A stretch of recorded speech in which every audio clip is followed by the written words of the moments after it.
Praise the lord. প্ৰিয়সকল, জীৱন বৰ কঠিন। Life is very hard. যেতিয়া হঠাৎ আপোনাৰ পৰিস্থিতি বিপৰীতমুখী হৈ পৰে, জীৱন বৰ কঠিন।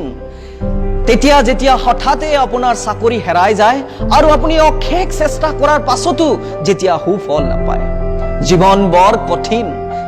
যেতিয়া হঠাৎ আপোনাৰ প্ৰিয়জনে আপোনাক বিশ্বাসঘাত কৰে, জীৱন বৰ কঠিন। সঁচাকে প্ৰিয়সকল, যেতিয়া আপোনাক ৰোগে আক্ৰান্ত কৰে আৰু আপোনাৰ সকলো সম্পত্তি নষ্ট কৰাৰ পাছতো যেতিয়া আপুনি বেমাৰ ভাল নহয়, জীৱন বৰ কঠিন। প্ৰিয়সকল, যেতিয়া আপোনাক কোনোৱে বুজিবলৈ চেষ্টাই নকৰে, মনত বহুত কষ্ট হয়, মৰি যাওঁ যেন অনুভৱ হয়, জীয়াই থাকিবলৈ মন নাযায়, অসহায়, অকলশৰীয়া, হতাশ, নিৰাশ।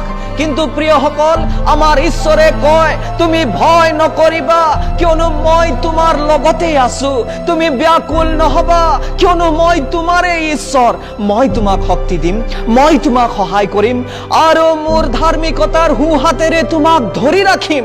প্ৰিয়সকল, আপোনাৰ জীৱন যিমানেই কঠিন হওক নালাগে কিয়, আপোনাৰ ঈশ্বৰ আপোনাৰ লগত আছে। সেয়েহে ভয়ভীত নহব, ব্যাকুল নহব, বিশ্বাস ৰাখিব, সাহসী হৈ থাকিব। তেহে আপুনি জীৱনৰ যুদ্ধত জয় হ'ব পাৰিব, জীৱনৰ সকলো কঠিন পৰিস্থিতিত আপুনি জয় হ'ব পাৰিব। প্ৰিয়সকল, আমি পবিত্ৰ শাস্ত্ৰত আমি পাওঁ, ৰজা নবুখদনেজৰে এক ডাঙৰ সোণৰ প্ৰতিমূৰ্তি স্থাপন কৰিলে আৰু এই আজ্ঞা দিলে যে সকলোৱে সেই প্ৰতিমূৰ্তিক প্ৰণিপাত কৰিব লাগিব আৰু যিজনে এই আজ্ঞা উল্লংঘা কৰিব তেওঁক অগ্নিকুণ্ডত পেলোৱা যাব। কিন্তু ছদ্ৰক, মৈশক আৰু অবেদনগোৱে এই প্ৰতিমূৰ্তিক প্ৰণিপাত নকৰিলে, বৰঞ্চ ৰজাক তেওঁলোকে উত্তৰ দিলে, ৰজা নবুখদনেছৰ, যদিও তুমি আমাক এই অগ্নিকুণ্ডত পেলাই দিয়া, তথাপিও যিজনা ঈশ্বৰক আমি সেৱা কৰো সেইজন ঈশ্বৰে আমাক অগ্নিকুণ্ডৰ জুইৰ পৰাও উদ্ধাৰ কৰিব।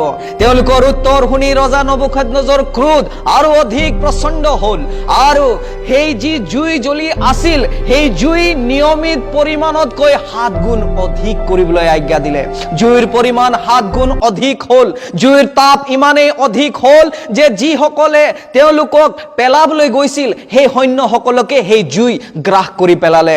মনত ৰাখিব প্ৰিয়সকল, জীৱনৰ কঠিন পৰিস্থিতিটো যেতিয়া আপুনি বিশ্বাসত থাকিবলৈ চেষ্টা কৰিব, আপোনাৰ শত্ৰু শয়তান আৰু অধিক খং উঠিব আৰু আপোনাক আৰু অধিক কষ্ট দিবলৈ আৰু অধিক দুখ দিবলৈ, যাতনা দিবলৈ তেওঁ চেষ্টা কৰিব। ছদ্ৰক, মৈশক, অবেদনগোক হাত বান্ধি, তেওঁলোকৰ ভৰি বান্ধি তেওঁলোকক অগ্নিকুণ্ডত পেলোৱা হ'ল। আৰু তাৰ পাছত যেতিয়া ৰজা নবুখদনেছৰে অগ্নিকুণ্ডত চাই তেওঁ আচৰিত হয় আৰু নিজৰ সিংহাসনৰ পৰা থিয় হৈ যায় আৰু তেওঁ কয়, আমি জানো 3জন ব্যক্তিক তাত জুইত অগ্নিকুণ্ডত পেলোৱা নাছিলো? তেন্তে তাত 4জন ব্যক্তি চলা ফুৰা কৰা মই দেখিছো। কোন হয় সেই 4ৰ্থজন ব্যক্তি? সেইজন আছিল ঈশ্বৰৰ পুত্ৰ।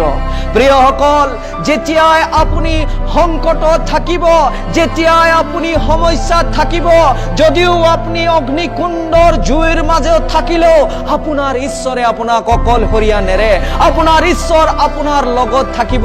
বাইবেলত, পবিত্ৰ শাস্ত্ৰত ঈশ্বৰে আমাক কথা দিছে, যদিও তুমি পানীৰ ওপৰেদি খোজ কাঢ়িবা তথাপিও তোমাক পানীয়ে প্লাবিত কৰিব নোৱাৰে। যদিও তুমি জুইৰ মাজেৰে চলিবা, জুইয়ে তোমাক হানি কৰিব নোৱাৰে, কিয়নো মই তোমাৰ লগত আছো। প্ৰিয়সকল, ঈশ্বৰ সদায় আপোনাৰ লগত আছে। মই পুনৰবাৰ আপোনাক মনত পেলাব বিচাৰো, দাউদে কিয় ক'লে, এনেকি মই মৃত্যু ছায়াৰ উপত্যকা দি চলিলেও মই কোনো আপদলৈ ভয় নকৰো, কিয়নো তেওঁ জানিছিল ঈশ্বৰ তেওঁৰ লগত আছে। ও হালেলুয়া। প্ৰিয়সকল, মই আপোনালোকক আজি পুনৰবাৰ উৎসাহিত কৰিব বিচাৰিছো, আপোনাৰ পৰিস্থিতিয়ে আপোনাক হানি কৰিব নোৱাৰে, আপোনাৰ পৰিস্থিতিয়ে আপোনাক মাৰিব নোৱাৰে, কিয়নো আপোনাৰ ঈশ্বৰ আপোনাৰ লগত আছে। সেয়ে ভয় নাখাব, সেয়ে ভয় নকৰিব, ভয়াতুৰ নহব, সাহসী হওক, বিশ্বাসী হওক। Fear not, because your God is with you. ঈশ্বৰ যেতিয়া আপোনাৰ লগত থাকিব, পৌল আৰু সিলাসৰ দৰে আপুনি কাৰাগাৰতো স্তুতিৰ গান গাব। ঈশ্বৰ যেতিয়া আপোনাৰ লগত থাকিব, সদায় আপোনাৰ মুখত শান্তিৰ হাঁহি থাকিব। Praise the lord. ঈশ্বৰে আপোনাক আশীৰ্বাদ কৰক। আমেন।